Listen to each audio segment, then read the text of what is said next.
On my first job as an intern, I was assigned to fix some C++ code. To my surprise, I saw a very complex design document, and each of the functions had a number, something like 3.1, 0.4, 0.1, 0.5, 0.9, 0.2, and so on. Each function had like 15 numbers attached. It didn't make much sense until I opened the source code, and it had a very complex logic with if conditions following a similar pattern. Each if condition was deep, like 15 levels deep.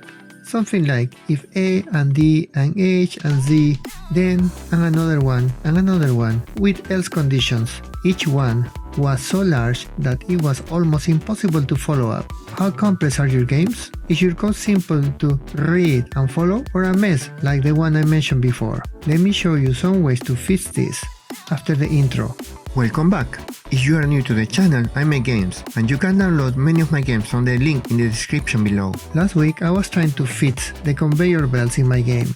Those are simple, but choosing the right sprite and be able to combine them make the code complex. There are a few ways to solve it. The first one is the most simplest one. Just make use of if conditions. Let's say you want to add this conveyor belt into the map. Check if the conveyor belt that is at the end can connect to the new one I am adding, and if it matches, then connect them. So there are many variations that can match this pattern. So you can use an if condition with several ors, because any of the others can match the one I am adding. Sounds simple, but this can grow very quickly into a big mess, because I need to add all the combinations, and if I create a new piece, I will need to add it into all the if conditions. It is possible to manage that, but it becomes very complex to analyze very quickly. You can also break up the if conditions into many lines, but that makes the code very long. So let's see another solution.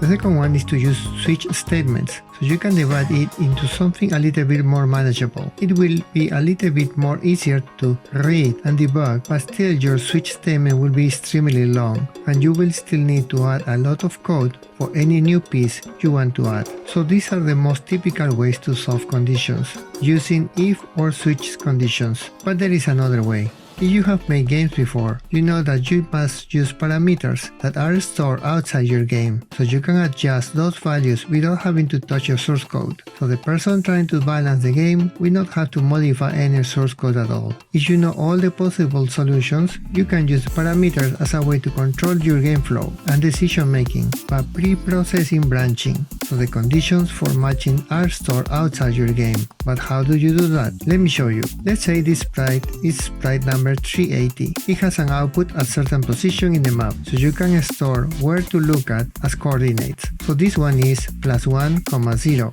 so one cell to the right and 0 to top or bottom. If we want to check down, it will be 0, +1. So a sprite 380 will need to connect to the right at +1, 0. So we need to check if there is any belt at that position of the type 369, 380, 384, 389, 381, and 383. If there is any of that type, it connects. So for this, I use a dictionary that holds all the combinations that are stored in a parameter file. In my case, I use Excel, something like this, which is a matrix of that can be connected to what. For example, 380 is here, and the combinations are here, and the movement paths are stored here.